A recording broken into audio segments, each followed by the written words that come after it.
Hello friends, एक बार फिर से वेलकम है आप सभी का एक न्यू वीडियो में। दोस्तों, इस वीडियो में हम बैंक ऑफ बड़ौदा का बिल्कुल डिटेल में रिव्यू करने वाले हैं। तो अगर आप अपना saving account bank of Baroda में ओपन करने के लिए जा रहे हैं तो इस वीडियो को पहले ध्यान से देख लीजिएगा।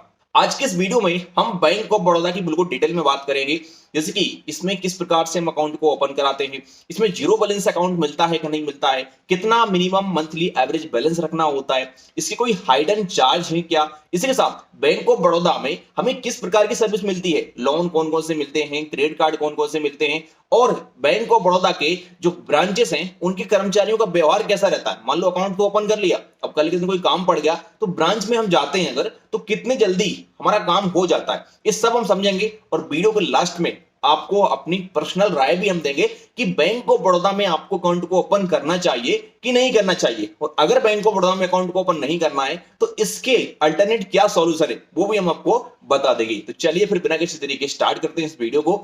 चैनल पर अगर आप पहली बार आए सब्सक्राइब करिएगा, वीडियो को पसंद आए तो एक लाइक जरूर कर देना। तो गाइस, अभी हम आ चुके हैं बैंक ऑफ बड़ौदा की ऑफिशियल वेबसाइट पर, आप देख सकते हैं, और यहां पर आपको बैंक ऑफ बड़ौदा की जो सारी सर्विस के बारे में बताया जा रहा होगा। लेकिन हमेशा की तरह हमें यहां पर भाई साहब सब कुछ जानकारी समझ में नहीं आती अच्छे तरीके से, क्योंकि बैंक की वेबसाइट पर जो जानकारी बताई जाती है वो मतलब एक ऊपर से जानकारी बताई जाती है, बट अगर बिल्कुल डिटेल में जानकारी को समझना है तो उससे फिर इसके अंदर से निकालना पड़ता है। और हमारे चैनल की एक खास बात है कि हम आपको जो भी जानकारी देते हैं वो बिल्कुल डिटेल में देते हैं, तो इसीलिए हम यहां से आपको कुछ भी नहीं समझाने वाले हैं। तो इसीलिए हमने आपके लिए देखिए इस प्रकार से एक पीपीटी तैयार की है, जिसमें हमने बिल्कुल सारी जानकारी को इकट्ठा करके रख लिया है और अब आपको समझाते हैं इस पीपीटी के माध्यम से। तो चलिए फिर बिना किसी स्टार्ट करें इस वीडियो को।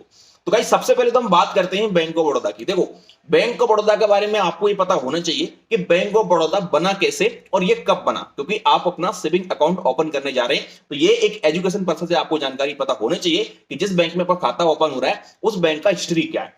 तो बैंक ऑफ बड़ौदा की स्थापना 20 जुलाई 1908 को बड़ौदा के महाराजा सयाजीराव गायकवाड़ द्वारा बड़ौदा राज्य गुजरात में की गई थी। ठीक है जी। यहां पर आपको 5 लाख रुपए तक का जो DICGC यानी deposit insurance and credit guarantee corporation का जो बीमा है वो आपको मिल जाता है। ये बीमा एक तरीके से इसलिए होता है कि मान लो कल के दिन भगवान न करे बैंक ऑफ बड़ौदा से कुछ हो गया तो बैंक ऑफ बड़ौदा में आपका 5 लाख रुपए तक का पैसा 100% सुरक्षित रहेगा। आपके खाते में रखे 5 लाख रुपए तक की गारंटी RBI इस बीमा के तहत लेती है, तो ये आपको लगभग हर आपके बैंक में सेविंग अकाउंट पे मिल ही जाता है।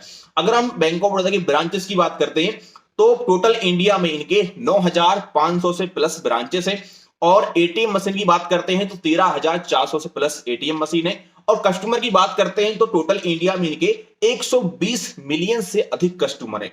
और ये सारा डाटा पुराना है, अभी अपडेट के हिसाब से जानकारी आगे जाके घट बढ़ सकती है। बैंक ऑफ बड़ौदा की ब्रांच के बारे में देखिए, आप जानते हैं इस प्रकार से इनका ब्रांचेस रहता है, आपके आसपास आपको मिल जाएगा। लेकिन अगर आप कहीं दूर दराज गांव क्षेत्र में रहते हैं तो हो सकता है कि आपको इसका ब्रांच देखने को ना मिले SBI की तरह, या इनके ब्रांच थोड़ा सा कम होते हैं, मतलब सेमी अर्बन जो आपका एरिया है वहां तक आपको ब्रांचेस देखने को मिल सकते हैं, जिसे आप तहसील बोलते हैं, तो तहसील लेवल तक इनके ब्रांचेस रहते हैं। बाकी का कोई BC वगैरह पॉइंट आपको मिल सकता है इसका। ठीक है, अगर हम यहां पर बात करते हैं भैया कि सर्विस कौन कौन सी मिलती है बैंक ऑफ बड़ौदा में, तो देखो यहां पर आप अपना सेविंग अकाउंट ओपन कर सकते हो, करेंट अकाउंट ओपन कर सकते हो, लोन भी ले सकते हो। जितने भी लोन बैंक से हम लेते हैं, जैसे कि पर्सनल लोन या फिर होम लोन, बिजनेस लोन, तो इस प्रकार के सारे लोन यहां पर आपको मिल जाएंगे। क्रेडिट कार्ड भी बैंक ऑफ बड़ौदा में आपको मिल जाते हैं, गवर्नमेंट जो स्कीम होती है वो भी यहां पर आपको मिल जाती है।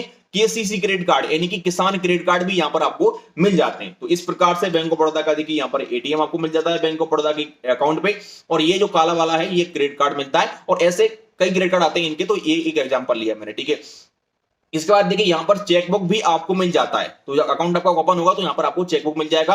नीचे देखिए पासबुक भी आपको मिल जाएगा, तो पासबुक इस प्रकार से मिलेगा आपके खाते पर। ठीक है, अगर यहां पर गवर्नमेंट स्कीम की बात करते हैं तो बहुत सारी जो गवर्नमेंट स्कीम है, प्रधानमंत्री जन धन योजना या फिर मुद्रा योजना और भी अटल पेंशन योजना, तो ये सारी यहां पर आपको मिलती रहेंगी, क्योंकि सरकारी बैंक है तो स्कीम यहां पर भर भर के आपको मिलने वाली है।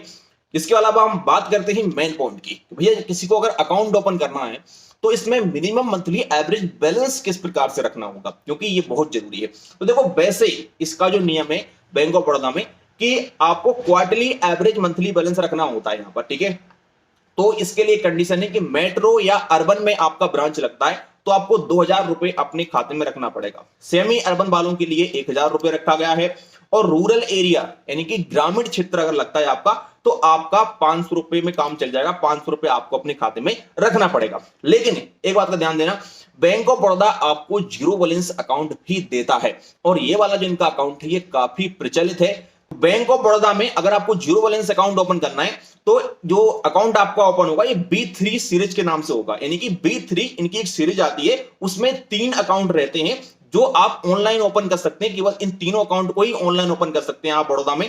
तो पहला इनका अकाउंट आता है ऑनलाइन ओपन करने की कैटेगरी में B3 प्लस अकाउंट, जिसको B3 सिल्वर नाम से भी जाना जाता है। एक आता है B3 एज अकाउंट, जिसे B3 गोल्ड नाम से भी जानते हैं। एक आता है B3 अल्ट्रा अकाउंट, जिसके लिए हम B3 प्लेटिनम नाम से भी जानते हैं। अब ये कंफ्यूजन इसलिए है कि अगर आप वेबसाइट पे जाओगे इनकी पे तो आपको इसका जो पहले वाला अकाउंट है इसका नाम मिलेगा B3 प्लस अकाउंट, और अगर आप इनके BOB वर्ल्ड ऐप में जाओगे तो वहां पर आपको नाम मिलेगा B3 सिल्वर। तो मतलब ये कंफ्यूजन है थोड़ा सा, मतलब ये नाम थोड़ा सा दो कर दिया है एक ही अकाउंट का और कुछ बात नहीं, ठीक है। अगर हम जीरो बैलेंस अकाउंट की बात करते हैं तो भाई साहब जो ये वाला अकाउंट यहां पर देखिए B3 प्लस या B3 सिल्वर अकाउंट एक ही अकाउंट है। ये वाला जो अकाउंट है इनका ये जीरो बैलेंस अकाउंट है और आप इसको ऑनलाइन ओपन भी कर सकते हैं और वीडियो केवाईसी के माध्यम से अपनी केवाईसी करके घर बैठे बैठे अपना अकाउंट रेडी कर सकते हैं। लेकिन अकाउंट के कुछ नुकसान भी है यहां पर। फायदे की तो हम बात करेंगे लेकिन नुकसान समझ लो पहले बात क्या है। अगर आप ये जीरो बैलेंस अकाउंट ओपन कराते हो तो आप ब्रांच में जाकर के अपना कोई भी काम नहीं करा सकते हो, जैसे कि कैश विड्रॉल करना, कैश डिपॉजिट करना। अगर आप जाओगे तो भैया सीधी मना कर देंगे आपसे कि आपका जो अकाउंट है आपने ऑनलाइन ओपन किया है, आप ऑनलाइन सारे काम करो। तो ये पर्सनली मेरे साथ ऐसा हुआ है इसलिए बोल रहा हूं। हो सकता है कि आपकी ब्रांच में आपका काम हो जाए लेकिन मुझे ऐसा नहीं लगता है। कस्टमर केयर से मैंने बात की थी तो मुझे बताया गया था कि आप इस अकाउंट के सारे काम ऑनलाइन ही कर पाओगे केवल, ठीक है। ये नीचे वाले दो अकाउंट है B3 एज और B3 अल्ट्रा, तो इनमें आपको मिनिमम मंथली एवरेज बैलेंस रखना पड़ेगा। तो B3 एज वाले अकाउंट में रखना पड़ेगा आपको 25,000 रुपए क्वार्टरली एवरेज बैलेंस और B3 अल्ट्रा में रखना पड़ेगा 50,000 रुपए क्वार्टरली एवरेज बैलेंस। तो ये 3 अकाउंट है जिन्हें आप बैंक ऑफ बड़ौदा में ऑनलाइन ओपन कर सकते हो और तीनों अकाउंट के अलग अलग डेबिट कार्ड के चार्ज होते हैं। अगर ये जीरो बैलेंस वाला अकाउंट ओपन करोगे B3 प्लस अकाउंट तो इसका जो चार्ज रहेगा वो रहेगा 150 रुपए प्लस GST का। लेकिन पर्सनली मैंने जब अपना अकाउंट ओपन किया है बड़ौदा में तो भैया हमारे पास इसका डेबिट कार्ड आ गया और हमें 1 रुपए का भी चार्ज भी नहीं लगा। अब ये वेबसाइट पर लिख के रखते हैं, पता नहीं क्यों नहीं काटा चार्ज।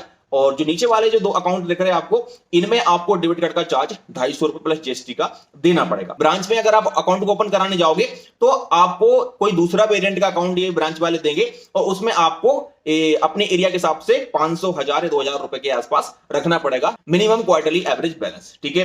अगर हम बेनिफिट की बात करते हैं तो देखो यहां पर आपको 2.75% पर एनम का इंटरेस्ट मिल जाता है आपके सेविंग अकाउंट पे, और अगर आप FD करते हो इस बैंक में तो 6.75% पर एनम का इंटरेस्ट देखने को मिल जाता है। बाकी के बेनिफिट में आप नेट बैंकिंग यूज कर सकते हो, इसकी मोबाइल बैंकिंग यूज कर सकते हो, ऑनलाइन FD कर सकते हो, RD कर सकते हो, PPF अकाउंट वगैरह ओपन कर सकते हो, पासबुक आपको मिल जाती है, चेकबुक भी आपको मिल जाएगी, डेबिट कार्ड वगैरह आप ले सकते हो, UPI वगैरह चालू कर सकते हो। तो ये सारे के सारे जो काम कर सकते हो लगभग ये सारे काम हर बैंक में आपके हो ही जाते हैं और ये सर्विस एक ऐसी सर्विस है जो आपको लगभग सब अकाउंट पर देखने को मिलती रहती है।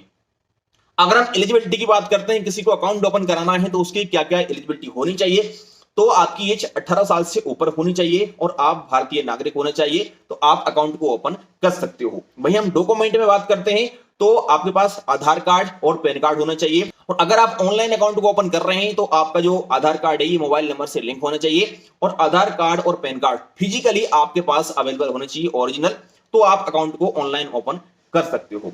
ऑनलाइन जब अकाउंट को आप ओपन करोगे तो आपको BOB वर्ल्ड नाम की एप्लीकेशन अपने फोन में इंस्टॉल करनी होगी और वहां से अपना अकाउंट सिलेक्ट करना होगा। 3 अकाउंट वहां पर आपको मिलेंगे।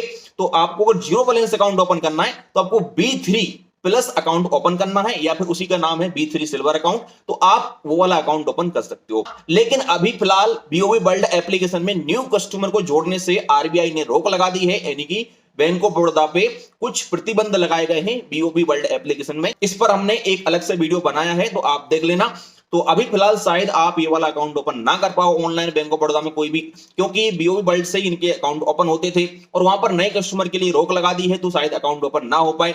अब जैसे ही बैंक ऑफ बड़ौदा इसकी रिपोर्ट आरबीआई को देता है और जैसे ही इनका जो मामला है शांत होता है, तो शायद दोबारा से ये जो यहाँ पर रोक लगाई गई उसको हटा दें, तो फिर आप अकाउंट को ओपन कर पाओ। अगर ऑफलाइन आपको अकाउंट ओपन कराना है तो आपको ब्रांच में जाना पड़ेगा, दो अपने साथ पासपोर्ट साइज फोटो, आधार कार्ड, पैन कार्ड का फोटो, एक एड्रेस प्रूफ ले जा करके आपको आपकी नजदीकी ब्रांच में जाना है और जाकर के वहां पर आपको अकाउंट ओपन करा लेना है। ब्रांच में भी शायद आपको जीरो बैलेंस अकाउंट मिल जाएगा, बहुत सारी योजनाओं के अंतर्गत या फिर इनके वेरिएंट के हिसाब से जीरो बैलेंस अकाउंट आपको मिल सकते हैं।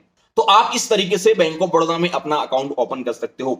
अगर हम चार्जेस की बात करते हैं कि इसमें हमें क्या क्या चार्जेस देने पड़ेंगे, तो देखो यहां पर आपको डेबिट कार्ड का चार्ज देना पड़ेगा 150 रुपए प्लस जीएसटी, और डेबिट कार्ड का चार्ज आपके डेबिट कार्ड के वेरिएंट के हिसाब से और आपके अकाउंट के वेरिएंट के हिसाब से लागू होता है लगभग हर बैंक में। तो ये मैंने आपको कम से कम बताया है कि 150 रुपए का आपको देना पड़ेगा, और हो सकता है कि आपको यहाँ पर फ्री भी डेबिट कार्ड मिल जाए आपका अकाउंट अगर उस प्रकार का रहेगा। आगे हम बात करते हैं तो जो आपको डेबिट कार्ड मिला है आपके अकाउंट पे, उस पे आपको कितनी बार फ्री एटीएम कैश विड्रॉल की सुविधा मिलती है। तो बैंक ऑफ बड़ौदा यहाँ पर यह बोलता है कि अगर आप बैंक ऑफ बड़ौदा के ही एटीएम मशीन पे जाते हैं और पैसा निकालते हैं तो अनलिमिटेड है, मतलब चाहे आप महीने में 20 बार निकालो, 100 बार निकालो, कोई चार्जेस नहीं है। लेकिन अगर बैंक ऑफ बड़ौदा के एटीएम के अलावा किसी दूसरे बैंक के एटीएम मशीन से पैसा निकाल रहे हो तो आपको 3 ट्रांजेक्शन फ्री मिलेंगे, यानी कि 3 बार आप पैसा निकाल सकते हो किसी भी एटीएम से, और चौथी बार से फिर आपको ये 21 रुपए प्लस जीएसटी का चार्जेस लगा देंगे आपके पर ट्रांजेक्शन पर। तो ये आप समझ गए। बाकी का आप अगर अपने अकाउंट में जो बैलेंस आपको बताया गया है अपनी अकाउंट के हिसाब से, जो क्वार्टरली एवरेज बैलेंस, अगर आप वो नहीं रख पाते हो तो भी बैंक आपसे चार्ज लेगा। तो आप या तो जीरो बैलेंस अकाउंट ओपन करा लेना तो कोई चार्ज नहीं लगेगा, लेकिन अगर आप कोई मिनिमम एवरेज बैलेंस वाला अकाउंट ओपन कर रहे हो तो उसमें उतना बैलेंस डाल के रखना, अगर नहीं रखोगे तो फिर आपको चार्जेस लगेंगे। बाकी का हम ब्रांच के व्यवहार की बात करते हैं कि भैया इनका ब्रांच का व्यवहार कैसा है, क्योंकि ये बहुत इंपॉर्टेंट पॉइंट है। क्योंकि सरकारी बैंक वैसे ही तो, और सरकारी बैंक वैसे ही बदनाम रहते हैं, एसबीआई ने वैसे ही बदनाम करके रखा है सरकारी बैंकों को। तो देखो मैं बता दूं आपको कि इनके ब्रांच का व्यवहार वैसे मैंने देखा है आसपास अपने, ठीक ठाक है। मुझे सेंट्रल या देना बैंक या फिर एसबीआई, इन सभी बैंकों से मुझे बैंक ऑफ बड़ौदा के ब्रांच का जो व्यवहार है वो बहुत जबरदस्त लगा है। आप किसी ब्रांच में जाइएगा इनकी में, आपको अच्छा ही व्यवहार मिलेगा। क्यों मिलेगा, उसके पीछे का रीजन है। सरकारी बैंकों में बैंक ऑफ बड़ौदा ही एक ऐसा बैंक है जो कि नए नए प्रोडक्ट लॉन्च करता है और अपनी बैंकिंग सिस्टम में सुधार करता है हमेशा। क्योंकि आप देख रहे हैं बैंक ऑफ बड़ौदा में आपको अच्छे खासे क्रेडिट कार्ड भी देखने को मिल जाएंगे। इनके ब्रांच में अगर आप कभी जाते हैं तो वो बात अलग है कि यहां पर आपको आपके अकाउंट के वेरिएंट के हिसाब से सर्विस देखने को ना मिले अच्छी, लेकिन अगर आपका अच्छा अकाउंट है, मिनिमम एवरेज बैलेंस आपने रखा है, तो आपको सर्विस काफी अच्छी देखने को मिल सकती है। बहुत अच्छी नहीं बोल रहा हूं मैं, काफी अच्छी बोल रहा हूं, मतलब एक एवरेज बता रहा हूं मैं आपको, ठीक है। क्योंकि आप जानते हैं कि सरकारी बैंक में आपको अच्छी सर्विस तो कभी मिलेगी ही नहीं, भूल ही जाना, क्योंकि इनका कर्मचारियों का कोई टारगेट वगैरह ज्यादा कुछ नहीं होता है, तो ये मतलब मस्ती से काम करते हैं, इसलिए यहां पर आपको सर्विस अच्छी खासी देखने को नहीं मिल पाती है। तो यहां पर अगर आप अपना अकाउंट ओपन करते हैं तो आपका काम चल सकता है, मैं इतना बोल सकता हूं आपसे। अगर आपको कोई प्रॉब्लम आती है तो कस्टमर सपोर्ट वगैरह बढ़िया रहेगा, आप कॉल वगैरह करोगे तो आपका काम हो जाएगा। बाकी का आप बीओबी वर्ल्ड एप्लीकेशन से बहुत सारे काम कर सकते हो, लेकिन फिलहाल वो एप्लीकेशन अभी ने काम नहीं करेगा नए कस्टमर के लिए, लेकिन फ्यूचर में वो काम करने लगेगा, तो आप सारे काम उससे कर सकते हो। लेकिन अगर कभी ब्रांच में जाना भी पड़ा आपको तो आपका काम मतलब इजीली हो जाएगा। लोन वगैरह लेना हुआ या फिर कोई और काम कराना है, तो मैंने ऐसा देखा है अपने आसपास, खुद भी गया हूं 2 बार, तो मेरा काम हो गया है। एसबीआई या सेंट्रल की तरह तरकाया नहीं जाता, यहां पर आपका काम हो जाता है। लेकिन फिर भी आप अपनी ब्रांच में जाके एक बार देख लेना, क्योंकि सरकारी बैंक है, इनका हर ब्रांच के अलग अलग कर्मचारी होते हैं, तो अलग अलग ब्रांच का व्यवहार थोड़ा बहुत देखने को मिल सकता है आपको। तो आपके ब्रांच का व्यवहार आपको खुद देखना पड़ेगा जाकर के एक बार, कि उनके कर्मचारियों का व्यवहार वहां पर कैसा है, कैसे कर्मचारी हैं। थोड़ा सा अगर सिटी होगा, अच्छा खासा बाजार होगा, तो आपको कर्मचारियों का व्यवहार ब्रांच में अच्छा खासा देखने को मिल जाएगा। वहीं अगर गांव क्षेत्र होगा या फिर सेमी अर्बन एरिया होगा, वहां के जो कस्टमर है थोड़े कम पढ़े लिखे होंगे, अपने अधिकारों को थोड़ा नहीं जानते होंगे, तो वहां पर बैंक के कर्मचारी उसका फायदा उठाते हैं, तो आपको परेशान वगैरह भी कर सकते हैं। तो ये आप खुद से देख लेना एक बार, मैं आप पर छोड़ता हूं। और आप हमें कमेंट करना वीडियो डिस्क्रिप्शन में कि आपके ब्रांच के कर्मचारियों का व्यवहार कैसा है, ताकि और लोगों को यह मालूम चल सके कि बैंक ऑफ बड़ौदा के कर्मचारियों का व्यवहार कैसा है, पूरे इंडिया में बैंक ऑफ बड़ौदा की ब्रांचेस में किस प्रकार से काम किया जाता है। अगर आप फाइनली मेरे ओपिनियन की बात करते हैं कि भैया इसमें हमें अकाउंट को ओपन करना चाहिए कि नहीं करना चाहिए, तो देखो एक मतलब एवरेज के लिए बहुत अच्छी बैंक है। मतलब आपको अगर नॉर्मली थोड़ा बड़ा लोन लेना कभी या फिर क्रेडिट कार्ड वगैरह लेना है, तो यहां पर आपको सारी सर्विस देखने को मिल जाएगी। ठीक ठाक रहेगा, अगर आपको करना है तो कर सकते हैं। बाकी का अगर आपको कोई वीआईपी सर्विस चाहिए तो फिर आपको एचडीएफसी या फिर आईसीआईसीआई, कोटक महिंद्रा या आईडीएफसी फर्स्ट बैंक की ओर जाना चाहिए। कुछ जीरो बैलेंस अकाउंट के लिंक मिलेंगे वीडियो डिस्क्रिप्शन में, तो आप वहां से क्लिक करके अपना सेविंग अकाउंट घर बैठे बैठे ओपन भी कर सकते हैं। आई होप की जानकारी पसंद आई होगी। चलिए मिलते हैं किसी नेक्स्ट वीडियो।